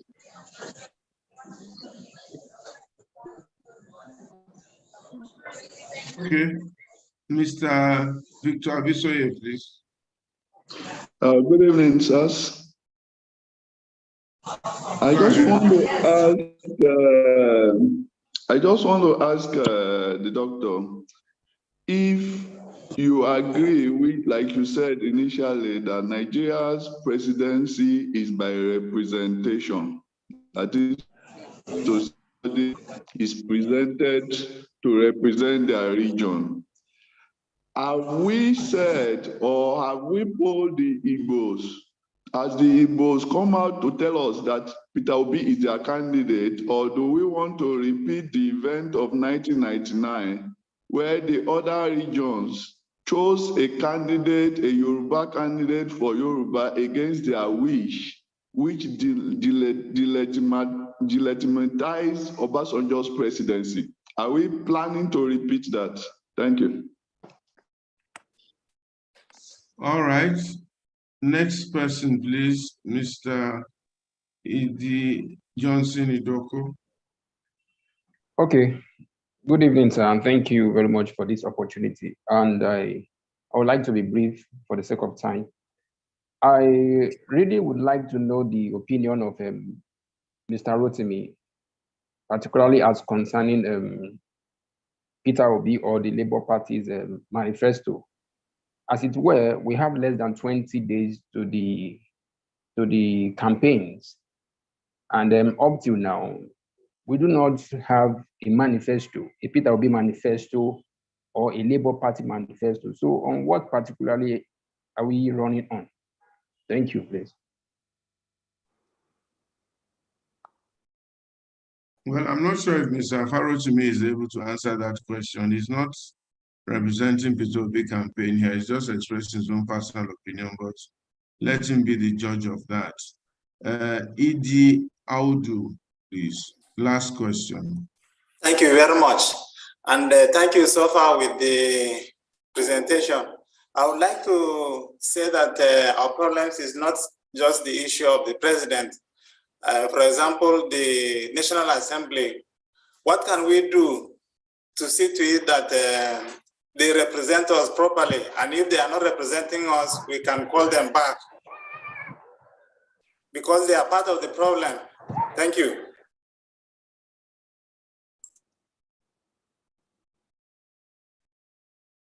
Okay. Dele, can you please? I will start with the question asked by the gentleman from Adewale's campaign organization, the Reverend gentleman.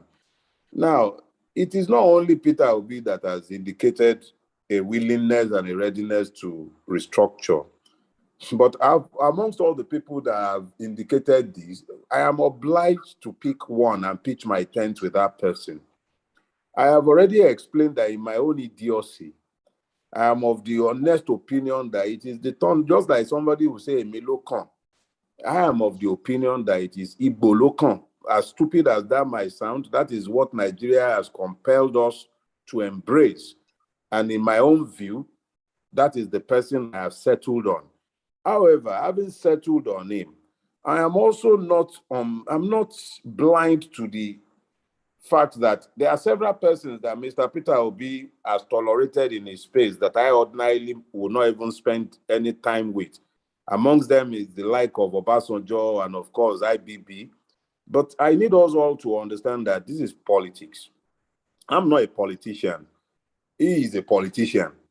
And a politician would ask for votes wherever he finds it. I would imagine that in a Peter Obi presidency, should he peradventure become the president of Nigeria, the fact that he has asked them for their support and their vote should not automatically grant them immunity from prosecution for any of the crimes that I believe they have committed in the past. I will be the most vociferous in demanding an account from each and every one of our past rulers, and I will not believe that Mr. Peter Obi will shield them from prosecution or investigation for that matter. That they supported him should not be sufficient basis for them to escape prosecution. We're not dealing with persecution, we are saying prosecution. Prosecution should, of course, come after investigation. I would gladly volunteer to go after each and every one of those people. So that's as far as that one is concerned. So when you speak to the audacity of the man, he's not going to be a dictator. There is a system. The system that is in place, if it is enabled, should then do its job. Now, the second question relates to if I'm planning to contest for electoral office. Let me put it this way.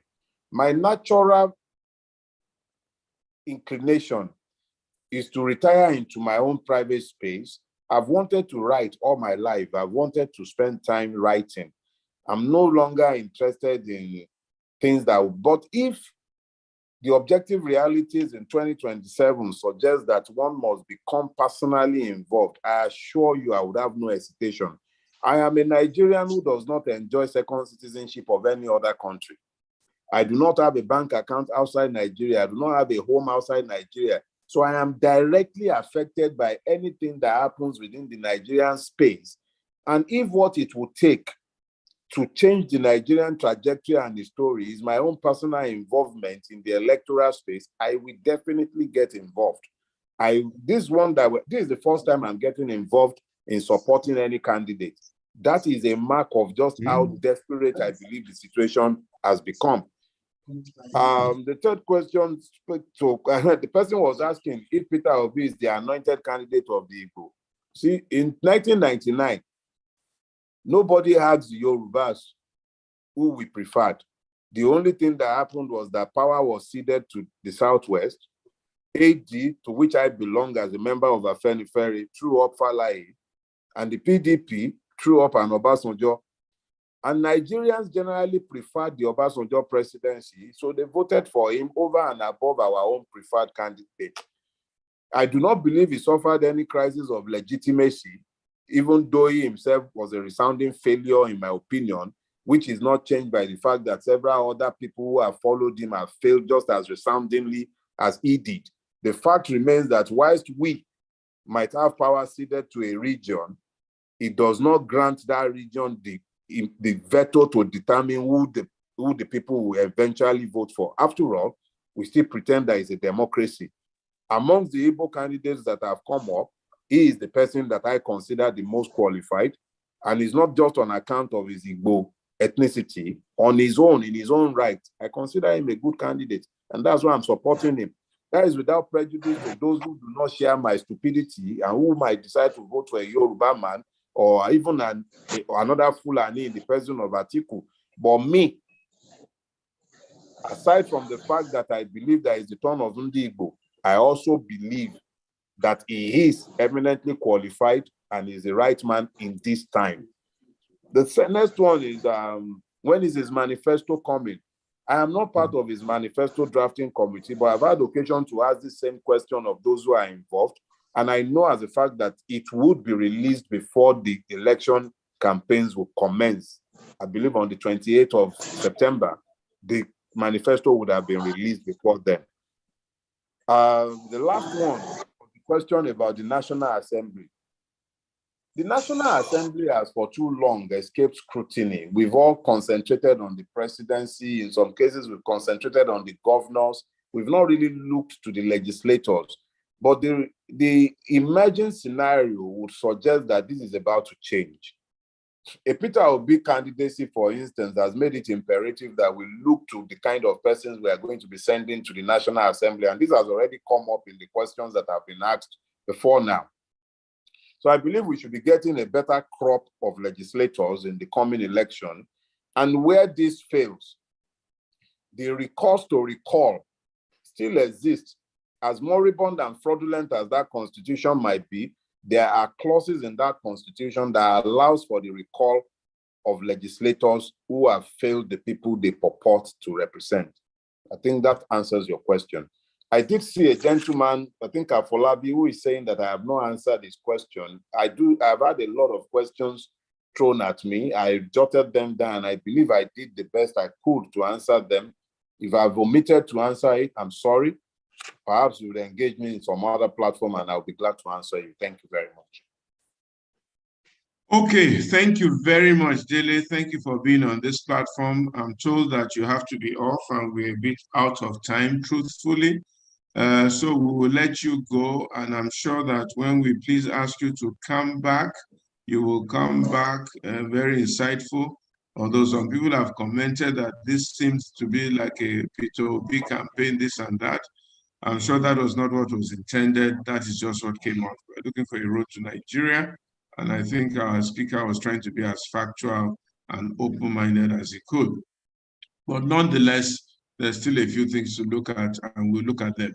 Maybe you want to give us your closing remarks, Dele, and also speak to the fact of how do we ensure that INEC gives us credible results, and then you can give your closing remarks. Thank you very much. God bless you. And let me thank everyone for being on the platform. After this, the back end may have some information, maybe Jumoke or Sonny may have one or two things they want to say. But after Mr. Farotimi has spoken, he can let him go. And if there's anybody on the platform that has candidates that they want us to speak to, they should please try and bring them. We're trying to get Atiku Abubakar and Ashiwaju Jagaban to also come on the platform. So if anybody can reach them for us, please try and do so and let us have converse with them. Thank you very much. Dele, over to you. Yeah, well, what I would say is this in closing. 2023 is not the usual elections that we have had in Nigeria. And its unusualness is marked particularly by the fact that we have had 7 winners years. Nigeria has been divided like it's never been divided before. All the illusions that have kept Nigeria together since 1966 have been largely destroyed by the very hubristic actions of Mr. or did I say General Buhari. But Buhari is the past. The future staring us in the face in 2023 leaves us with very few choices, but to look beyond our usual biases. We must find the commonalities that bind us together because all of us have suffered over these years. And we should know that we can't continue the way we are without ending up in even worse than we're already in. So I would suggest that 2023 is essentially a leadership recruitment process that we must all cotton on to and become engaged with. We must understand that if we do not quickly pull back from the brink of the abyss to which we have been pushed, Nigeria might very well end up in a cataclysmic civil war. I'm not looking to scare anybody, but if you look all around you, you can see clearly that we're already in very dire situations. People can't travel more than 50 kilometers outside any city limits before they start palpitating and worrying about the security of their lives. So this will suggest that we all need to become engaged. We also all need to look beyond our petty differences and find the basis to cooperate and to make life more tolerable and perhaps hopeful for those who will be coming behind. So generally, I just urge all of us, get involved. It is in our apathy that those who will rig elections, those who would presume to hold vetoes, it is in our apathy, our disconnect from the system that they are energized. INEC cannot rig for anybody if we are all involved. The Electoral Act has made it clear that election results should be transmitted right there at the polling unit. If you've registered to vote, vote. hang around or come back by the time they are meant to be counting, make sure that the results are uploaded in front of you. This means that you are personally involved and invested in the process, and that makes it more difficult for those who will read to read. So I would just urge all of us to please get involved. Educate those within your circle of influence, those you can reach, the people who work for you, the people you work with, the people you exercise with if you exercise, the people you go to church with, the people you go to mosque with, the people in your school, all those within your sphere of influence. God bless you. Involved. Thank you very much, sir. Thank you so much, you, Dele. God bless you. Thank you for everything. For those who are here, just to announce that while we're on this platform, Her Royal Majesty, the Queen of England, passed on just now. Her Royal Majesty, the Queen of England, passed on. So if we can all remember the family and the British people in your prayers, and we observe a minute silence in her honor. She was one of the leaders of this generation, although one of the people who laid the foundation for Africa's problem and this colonialism that we are suffering from. But nonetheless, she was a great leader. So 1 minute in silence. That one when they talk, I just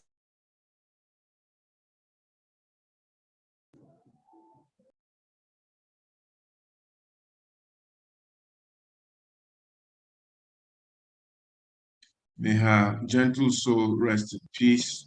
May the Lord comfort the English and the British people, all the members of the Commonwealth, and may God bring forth a strong and faithful leader in her stead, and may it all be well with all of us. Thank you all very much for coming today. I don't know if Sonny or Jumoke from the back end have any announcements. And as I said before, please, if you are able to get any of the presidential candidates for us, please try and get them. We're expecting all of them. Ashiwaju, we're expecting Atiku, we're expecting Dumebi, we're expecting Kola Abiola, we're expecting Kwankwaso and the host of them all. Please try and get them for us. God bless you. Any announcements from the back end, please? We posted the YouTube link and the website, so if people can please subscribe to that, they'll find the recording for today's discussion and other such discussions. It's in the chat, the link to the YouTube and the website. All right. Thank you very much. God bless you all. Tayo, it was good to see you today. Nice to see you. I hope all is going well. Greet Yele for me and take good care of yourself. Same to you. Okay. All Thank right. you. All right. Thank you, Pastor. They're still in Manchester or Leicester or something like that. Liverpool. Liverpool. Good. Bless you, bro.